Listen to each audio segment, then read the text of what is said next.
একদিন টিঙ্কু তার বাসাটাকে মাথায় করে নিয়ে এসে টিঙ্কু ডাইনির ঘরের সামনে রেখে দেয়। টিঙ্কুর অনেক ঘুম পেয়েছিল, তাই টিঙ্কু ডাইনির ঘরের সামনে ঘুমিয়ে পড়ে। তখনই ডাইনির ঘরের ভেতর থেকে ডাইনির ছেলে বের হয়ে আসে, আর টিঙ্কুকে ঘুমাতে দেখে ডাইনির ছেলেটা বলে, আরে দেখো, এই ভিখারির বাচ্চাটা উড়ে এসে আমার ঘরে জুড়ে বসেছে, একে তো আজকে উচিত শিক্ষা দিয়ে ছাড়বো। এই বলে ডাইনির ছেলেটা একটা পাথর দিয়ে টিঙ্কুর মাথায় আঘাত করে টিঙ্কুকে ওখানেই মেরে ফেলে।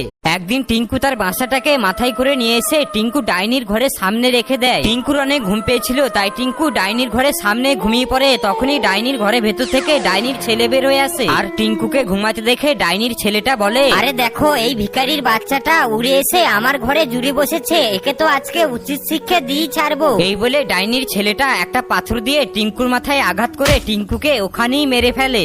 একদিন টিঙ্কু তার বাসাটাকে মাথায় করে নিয়ে এসে টিঙ্কু ডাইনির ঘরের সামনে রেখে দেয়। টিঙ্কুর অনেক ঘুম পেয়েছিল, তাই টিঙ্কু ডাইনির ঘরের সামনে ঘুমিয়ে পড়ে। তখনই ডাইনির